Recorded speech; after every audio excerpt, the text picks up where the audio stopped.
Hello children, how is it going? Now let's start today's lesson with teacher Ainur. Open your book on pages 24 and 25, model 2. Қайырлы күн балалар. Кітабымыздың 24-25 беттерін ашамыз. Сол беттердегі барлық жаттығуларды менімен бірге орындаңыздар. Видеоның соңына дейін менімен бірге болыңыздар. Сабақты жақсылап түсініп алайық. Exercise 17. Listen, point and repeat and read and match. Яғни бүгінгі сабағымыздың біз жаңа сөзі суретпен сөздерді сәйкестендіруіміз керек. Uniform, форма. Chew gum, сағыз шайнау. Shout, айқайлау. Drop litter, қоқыс тастау. Be quiet, тыныштық сақтау. Make noise, шулау, Балалар, енді осы жаңа сөздермен таныстық.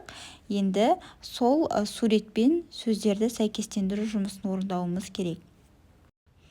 Exercise 18. Read, then point and say their names. Look at the children at the party yesterday. Кеше саябақтағы балаларды қараңыздар. Гүлнара and Маржан wore their school uniforms. Гүлнара мен Маржан, олар мектеп формасын киіп алған. Гүлнара and Dana chewed gum. Гүлнара және Дана сағыз шайнады. Ақбота made a lot of noise. Ақбота қатты шулады, but Қарлығаш was very quiet. Бірақ Қарлығаш өте тыныш болды дейді балалар, Яғни осы мәтінге қарай отырып, мына қыздардың есімдерін біз табуымыз керек. Мен сіздерге дұрыс нұсқасын шығардым. Қарап тексеріп алыңыздар балалар. Next study spot, яғни қысқаша грамматикалық түсіндірме. Must, mustn't деген бізде модальді етістік берілген екен. Бұл must дегеніміз міндетті деп аударылады. Және can дегеніміз жасай аламын деп аударылады. You must be quiet in class. Сыныпта тыныштық сақтауға міндеттісің. You mustn't shout. Яғни айқайламау керексің. Can I chew gum in class? Мен сыныпта сағыз шайнай аламын ба?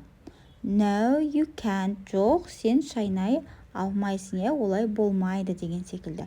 Балалар осы must, mustn't-қа байланысты енді жаттығулар орындайтын боламыз. Exercise 19. Complete use must, mustn't. Яғни тиісті орнына must немесе mustn't модальді етістігін қойып шығуымыз керек. You must listen to your teacher. Сен мұғаліміңді тыңдауға міндеттісің. You mustn't drop litter in the street. Сен көшеде қоқыс тастамау керексің. You must drink milk every day. Сен күнде сүт ішу керексің, Осылай балалар өзіміз толықтырып сөйлемді жазып шығамыз және дұрыс нұсқамен міндетті түрде тексеріп аламыз. Exercise 20. Let's play. Яғни ойнаймыз балалар. What's the rule?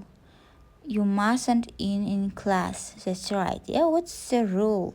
We mustn't chew gum in class. Яғни осылай балалар қасымыздағы достарымыздан яғни сұраймыз, сыныпта қандай ереже бар, жалпы сіздер қандай ереже білесіздер, соны must, mustn't модальді етістігін қолдана отырып сөйлем құрастырып үйренеміз балалар.